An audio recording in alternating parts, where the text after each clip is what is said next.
Hi, here I am. 3 introductions to tell you she woke up XJW. So anyways, I'm going to make these short videos because I need 50 subscribers to go live.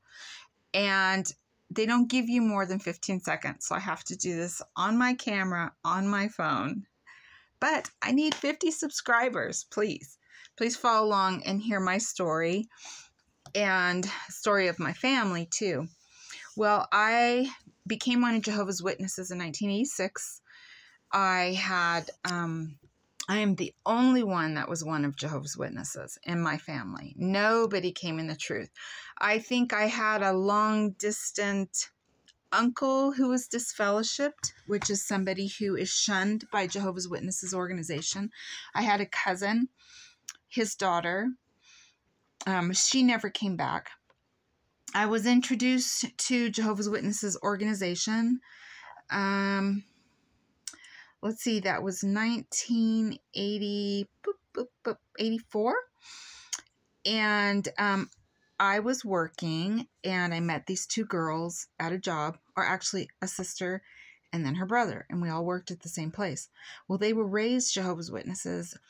And one day I said to them on a break, "Merry Christmas." It was during, December and everything. And they're like, "Oh, we don't celebrate Christmas." So I knew nothing about it. And pretty soon I was curious. So I asked the one girl named Liz, "So why don't you celebrate Christmas?" Because I wasn't raised Jehovah's Witness. So I was around 18, I think, at the time. And she told me, well, Jesus wasn't born on December 25th. That's about it, all she told me. Maybe a few other things, but I don't remember. I am 57. So I really liked her. And then she introduced me to her brother, which I didn't even know at the time, and we worked in the same place. And I guess he got a crush on me.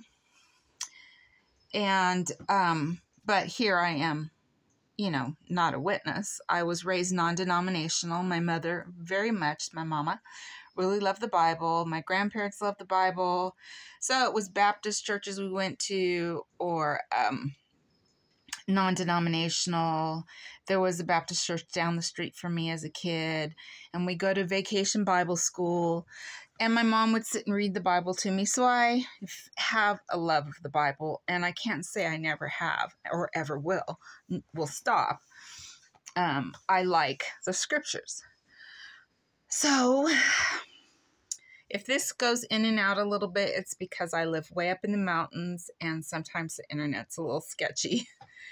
So I will repeat myself if it stops. So one thing led to another, and they introduced me to their mom. She was one of Jehovah's Witnesses. And come to find out, she was actually their aunt, because their real mother abandoned all 4 of them to her sister. And the sister abandoned them to their sister. And so she raised them when they were young. So there was the sister I met, Liz, her brother, Ray, and 2 other sisters. And mind you, I did not know this was going to be my first red flag. And back in the 80s, I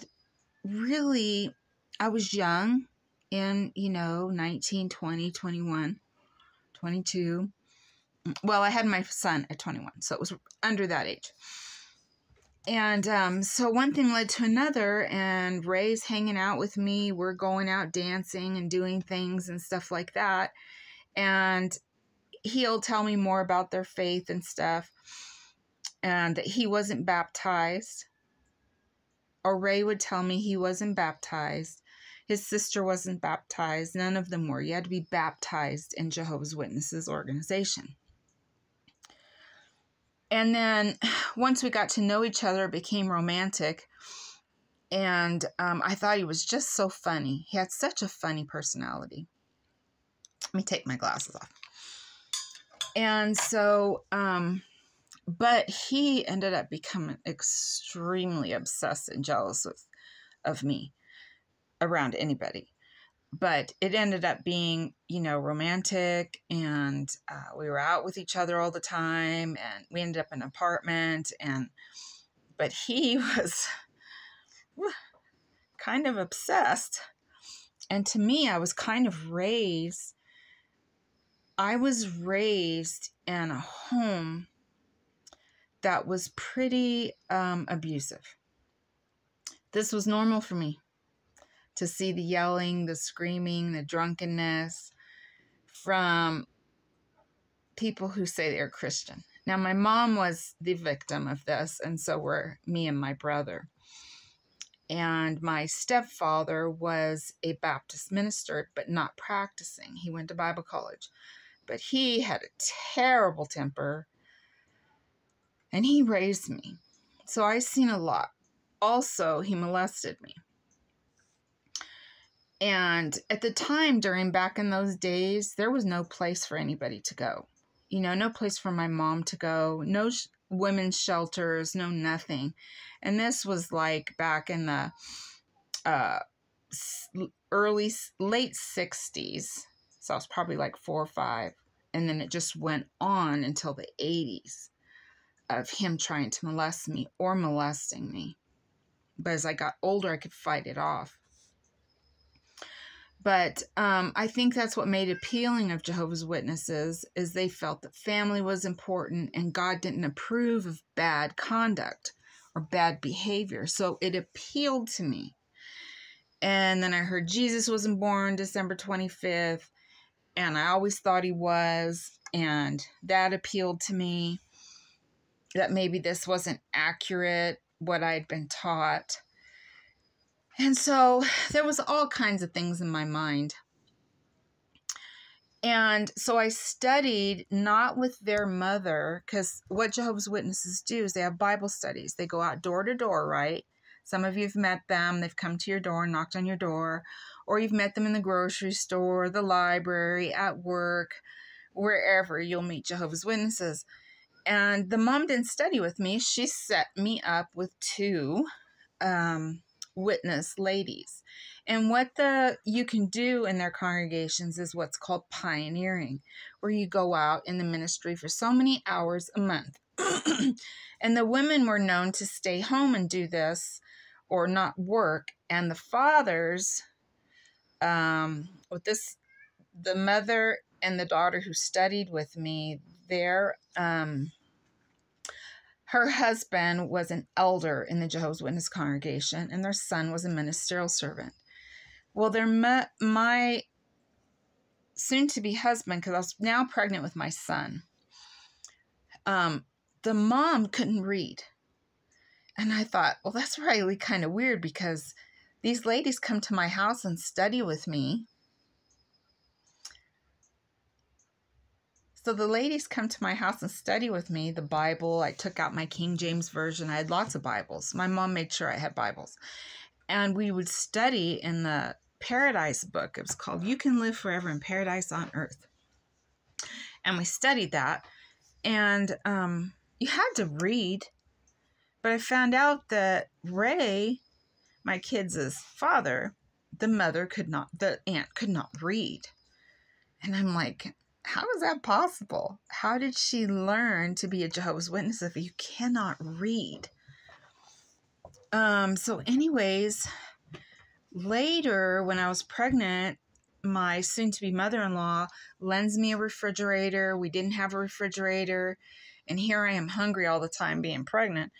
And she got really mean and came and took the refrigerator, threw all our food on the counters, and they hauled the refrigerator. We were gone one day. And then I came back on and seen the mess. And I went to that sister and daughter. I called them and said, look what she did. She lent it to us. She lent the refrigerator to us and then came in and took it. I said, if I'd known that, we would have tried to get a refrigerator. And I mean, we were dirt poor, okay? There was holes in the walls of this house we rented. And I was sick. And I was sick all the time. I had a really hard pregnancy. And I just cried to them. And I said, is this how you Jehovah's Witnesses are? You're so mean. Why would she do this to me? And here I am with her son. And that wasn't the only incident. Later, I was outside waiting to get my little thing of food stamps so I could get some food come in the mail because I had to stop my job. I was so physically ill, like almost all the time with my pregnancy, that I couldn't stand at work. And because I couldn't stand at work, so I have to run to the restroom all the time, you know, how us pregnancies go. So anyways, I'm standing outside getting my mail, and she drives up next to me, has her daughter hop out, the one that I worked with, come and grab all my mail out of my hands. She jumps back in the car, and they take off. I'm like, what? What did she do that for? So I had to call them again and say, this is what she did. Her name was Mary. Sister Mary came to me and stole all my mail. Anyways, they had to go talk to her, get my mail back, these elders. And I was like, that red flag, okay. I should have took this as like, whoa, this is really weird. Now, I know individuals can do stupid things, and that's what she did. But this was just the start of my experience as one of Jehovah's Witnesses. So follow along for the next one.